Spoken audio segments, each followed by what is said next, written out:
Supreme court ने इस पर मुहर लगा दी। तो एसआईआर फैसले पर बीजेपी का भी इस पर बड़ा बयान आया है। राहुल गांधी और कांग्रेस बेनकाब हुए हैं, कह रहे हैं बीजेपी के प्रवक्ता प्रदीप भंडारी। सुप्रीम कोर्ट ने एसआईआर को सही ठहराया है। राहुल गांधी कांग्रेस ने शुरू से विरोध किया, राहुल घुसपैठियों का साथ दे रहे थे, कह रहे हैं प्रदीप भंडारी।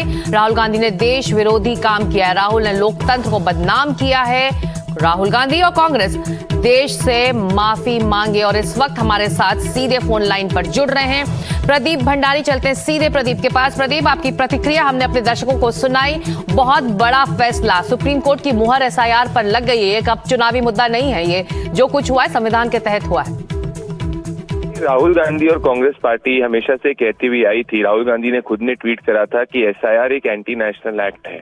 आज जब सुप्रीम कोर्ट ने कह दिया कि एसआईआर कॉन्स्टिट्यूशनल है, संवैधानिक है, वैध है और एसआईआर की पूरी प्रक्रिया संविधान के हिसाब से हुई है, तो क्या कांग्रेस पार्टी और राहुल गांधी जो एक संवैधानिक प्रक्रिया का विरोध सिर्फ इसीलिए कर रहे थे क्योंकि उनकी वोट बैंक पॉलिटिक्स जिसमें घुसपैठियों को फर्जी आधार कार्ड देते थे उसके आधार पर चल रही थी, वो आज एक्सपोज हो चुकी है। राहुल गांधी बिहार से लेकर बंगाल तक उन्होंने ये बोला, जनता ने रिजेक्ट किया और आज कोर्ट ऑफ लॉ ने भी रिजेक्ट किया। तो सार्वजनिक रूप से राहुल गांधी को जो जनता के कटघरे में एसआईआर पर रिजेक्ट हुए और कोर्ट ऑफ लॉ के अंदर भी एसआईआर के मुद्दे पे रिजेक्ट हुए, क्या वो देश से माफी मांगेंगे? क्योंकि उनकी पूरी पॉलिटिक्स सिर्फ और सिर्फ एसआईआर के बहाने घुसपैठियों को बचाने की वोट बैंक पॉलिटिक्स के लिए थी।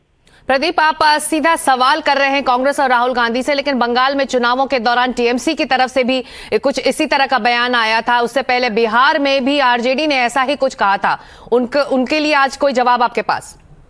देखिए, सबके सब विपक्षी दल जो है, ये सबके सब परिवारवादी विपक्षी दल हैं और ये जानते हैं कि परिवारवादी पॉलिटिक्स को देश की जनता रिजेक्ट कर रही है। तो ये हर चुनावी मौसम में कोई ना कोई एक बहाना ढूंढते हैं अपनी हार में किसी दूसरे को ब्लेम करने के लिए। पहले ईवीएम को ब्लेम करते थे, इस चुनावी मौसम में एसआईआर को लेकर आए। तो भले वो तेजस्वी यादव हो या राहुल गांधी हो, अखिलेश यादव, इन सबके नाम अलग है पर काम एक है, संवैधानिक प्रक्रिया का विरोध करना, अपने परिवारवादी नेताओं को बचाना और देश के लोकतंत्र को धूमिल करना। आज जब सुप्रीम कोर्ट के अंदर ये मामला सेटल हो चुका है, तो क्या राहुल गांधी, अखिलेश यादव, ये पूरा विपक्षी दल जिसने इतने महीनों तक इस देश की जनता को भ्रमित करने का प्रयास किया, इनको सार्वजनिक रूप से इनकी लोकतंत्र में जिम्मेदारी है कि लोकतांत्रिक रूप से अगर ये नेता हैं तो इनको देश की जनता से माफी मांगनी चाहिए और कहना चाहिए कि इनने जो किया वो गलत है। और आज क्योंकि इनकी वोट बैंक वाली पूरी पॉलिटिक्स एक्सपोज हो चुकी है। जी बिल्कुल, और बहुत शुक्रिया इस प्रतिक्रिया के लिए प्रदीप भंडारी। हम बात कर रहे थे प्रदीप भंडारी से, बीजेपी के प्रवक्ता है, कह रहे हैं कि अब जब सुप्रीम कोर्ट की मुहर एसआईआर पर लग गई है तो राहुल गांधी को, कांग्रेस को, जो उन्होंने इसे चुनावी मुद्दा, राजनीतिक मुद्दा बनाया, उसको लेकर अब उन्हें माफी देश से मांगनी चाहिए। इस पर लगातार राजनीतिक प्रतिक्रियाएं भी आ रही हैं। ओपी राजभर जी क्या कह रहे हैं, ये सुन लेते। सुप्रीम कोर्ट के फैसले का स्वागत है।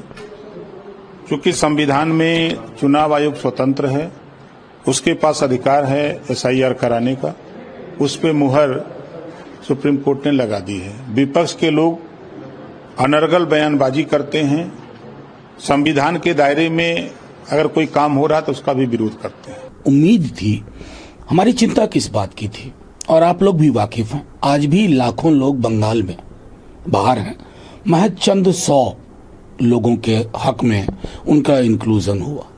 हमारी इंक्लूजन के बदले एक्सक्लूजन को लेकर के हमारा केंद्रीय सवाल था।